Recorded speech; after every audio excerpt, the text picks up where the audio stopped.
আসসালামু আলাইকুম রহমতুল্লাহ। সম্মানিত ভিউয়ার্স, আশা করি আল্লাহর রহমতে আপনারা সকলে ভালো আছেন। ভিউয়ার্স, আপনারা জানেন যে বেসরকারি এমপিওভুক্ত স্কুল কলেজের শিক্ষকদের বদলির যে প্রজ্ঞাপন জারি হয়েছে, সেই প্রজ্ঞাপন নিয়ে হতাশায় শিক্ষকরা। কারণ এইখানে প্রজ্ঞাপনের পরিপূর্ণতা না থাকার কারণে শিক্ষকদের ভিতরে এই হতাশা দেখা দিয়েছে। আর এই বদলে প্রজ্ঞাপনে কী ধরনের হতাশা, সেই সম্পর্কিত বিস্তারিত আলোচনা করব। বিস্তারিত জানতে আমার চ্যানেলের সাথেই থাকুন।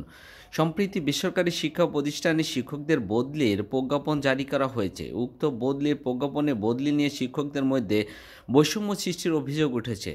বেসরকারি এমপিওভুক্ত শিক্ষকদের বদলির দাবি ছিল দীর্ঘদিনের, কিন্তু শিক্ষকদের এই দাবি কোনো সরকারই গুরুত্ব দিয়ে বিবেচনা করেননি।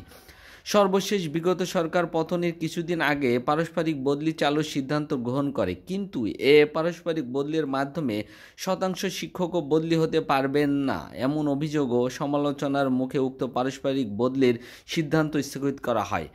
বেসরকারি শিক্ষা প্রতিষ্ঠানের শিক্ষকদের বদলির দাবি নিয়ে শিক্ষকেরা দীর্ঘদিন থেকে আন্দোলন করে আসছিলেন। সেই সঙ্গে তারা বহু মানববন্ধন করেছেন ও সংশ্লিষ্ট কর্তৃপক্ষের কাছে একাধিকবার স্মারকলিপি দিয়েছেন, কিন্তু এক পর্যায়ে বদলি নিয়ে শিক্ষকদের মধ্যে দলাদলি সৃষ্টি হয়।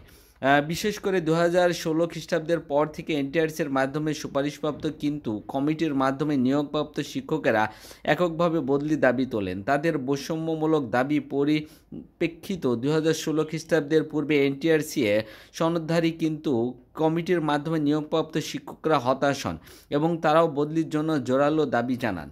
এছাড়া 2005 খ্রিস্টাব্দের পূর্বে কমিটির মাধ্যমে নিয়োগপ্রাপ্ত শিক্ষক যাদের এনটিআরসি এর সনদ নেই, তারা কোনো বদলি বঞ্চিত হবেন, সেই বিষয়টি নিয়ে অল্প কিছু শিক্ষক কথা তোলেন। যদিও এনটিআরসি এর সনদবিহীন শিক্ষকদের দাবি তেমন জোরালো ছিল না, তবুও তাদের বিষয়টি বদলির অধিকারের মধ্যে পড়ে, কারণ বদলিতে বৈষম্য তৈরি হোক সেটা অধিকাংশ শিক্ষকই চান না।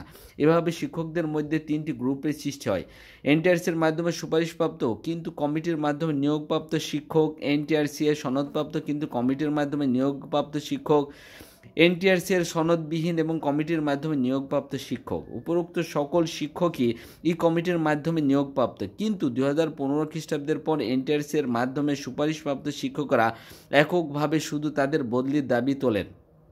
এরকম ভিন্ন ভিন্ন দাবির পরিপ্রেক্ষিতে বর্তমান অন্তর্বর্তীকালীন সরকারের মাননীয় শিক্ষা উপদেষ্টা বদলে বৈষম্য দূর করে সকল শিক্ষকের বদলির নিমিত্তে সার্বজনীন বদলি বাস্তবায়নের প্রতিশ্রুতি দেন। উক্ত ঘোষণা শুনে বদলি প্রত্যাশী সকল শিক্ষক আশ্বস্ত হন এবং স্বস্তির নিঃশ্বাস ফেলেন।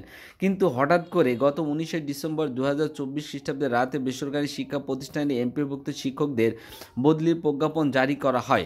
সেখানে শুধুমাত্র এনটিআরসি এর মাধ্যমে সুপারিশপ্রাপ্ত শিক্ষকের বদলির কথা উল্লেখ করা হয়। সার্বজনীন বদলির পরিবর্তে শুধুমাত্র এনটিআরসি এর মাধ্যমে সুপারিশপ্রাপ্ত শিক্ষকদের বদলির প্রজ্ঞাপন জারি হওয়াতে অন্যান্য শিক্ষকদের মধ্যে চরম হতাশা ও তীব্র ক্ষোভের সৃষ্টি হয়। এমত অবস্থায় উক্ত বদলির প্রজ্ঞাপনটির বিরুদ্ধে বদলি বঞ্চিত শিক্ষকরা তীব্র আন্দোলনের নামার ঘোষণা দিয়েছেন এবং মামলা করার প্রস্তুতি নিচ্ছেন। কিন্তু বদলি প্রত্যাশী অধিকাংশ শিক্ষকই বদলির প্রজ্ঞাপনটি সংশোধন করার দাবি জানান। যে প্রক্রিয়া বদলি প্রত্যাশিত সকল শিক্ষকের এবছর বদলে বাস্তবায়ন করা সম্ভব। উক্ত প্রজ্ঞাপনটি সংশোধনের মাধ্যমে সকল শিক্ষকদের বদলির বাস্তবায়ন করা সম্ভব, কারণ দেশে সকল শিক্ষকদের বদলির প্রয়োজন নেই। অধিকাংশ শিক্ষকই নিজ এলাকায় নিয়োগ পেয়েছেন।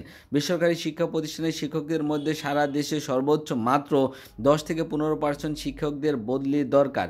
বর্তমানে সারা দেশে শূন্য পদের সংখ্যা প্রায় 1 লাখের কাছাকাছি, অথচ বদলি প্রত্যাশিত শিক্ষকের সংখ্যা সর্বোচ্চ 40-50 হাজারের বেশি হবে না। অথচ অনেকে ভাবছেন বদলি প্রত্যাশিত শিক্ষকদের সংখ্যা অনেক। বদলি প্রত্যাশী শিক্ষকদের সংখ্যা বিশ্লেষণ করলে দেখা যাবে যে প্রথম গণবিজ্ঞপ্তিতে সুপারিশপ্রাপ্ত শিক্ষকরা নিজ উপজেলায় নিয়োগ পেয়েছেন, তারা বদলির সুযোগ পাবেন না। শুধু দ্বিতীয় এবং তৃতীয় গণবিজ্ঞপ্তিতে সুপারিশপ্রাপ্ত শিক্ষকরা শুধু বদলির সুযোগ পাবেন। উক্ত দুই গণবিজ্ঞপ্তিতে বদলি প্রত্যাশিত শিক্ষকের সংখ্যা সর্বোচ্চ 20-30 হাজার মাত্র। চতুর্থ পঞ্চম গণবিজ্ঞপ্তিতে নিয়োগপ্রাপ্ত শিক্ষকদের চাকরি 2 বছর পূর্ণ হয়নি, তাই তারা বদলির সুযোগ পাবেন না এবং এনটিআরসি এর সনদ রয়েছে, কিন্তু কমিটির মাধ্যমে নিয়োগপ্রাপ্ত শিক্ষকদের মধ্যে বদলির প্রয়োজন সর্বোচ্চ 10-12 হাজার মাত্র। সুতরাং শূন্য পদের সংখ্যা অনুযায়ী প্রথম ধাপে বদলি প্রত্যাশিত সকল শিক্ষকদের বদলি বাস্তবায়ন করা সম্ভব। অতএব বদলির ব্যাপারে কোনো রকম বৈষম্য সৃষ্টি না করে যে অল্প সংখ্যক শিক্ষকের বদলির প্রয়োজন, উক্ত বদলির প্রজ্ঞাপনটিতে কয়েকটি বিষয় সংশোধনের মাধ্যমে সবাইকে বদলির সুযোগ দেওয়া সম্ভব। সুতরাং সংশ্লিষ্ট কর্তৃপক্ষের নিকট বিনীত নিবেদন, যাদের বদলি প্রয়োজন তাদের সবাইকে বদলির সুযোগ দিন।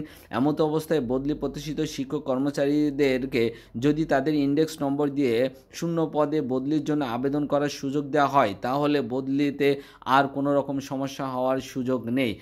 তবে এখানে একটি বদলির বিষয় নিয়ে একটি বিষয় লক্ষ্য করা যাচ্ছে যে যারা প্রথম থেকে এবং দ্বিতীয় এবং তৃতীয় গণবিজ্ঞপ্তিতে যারা শিক্ষক হয়েছেন এবং চতুর্থ পঞ্চম গণবিজ্ঞপ্তিতে শিক্ষক হয়েছেন, তাদের ক্ষেত্রেই শুধু বদলির বিষয়টি এখানে কার্যকারী হয়েছে, এবং যারা কমিটির মাধ্যমে নিয়োগপ্রাপ্ত তাদের ক্ষেত্রে বদলির বিষয় নিয়ে এখনও কোনো সুরাহা হয়নি।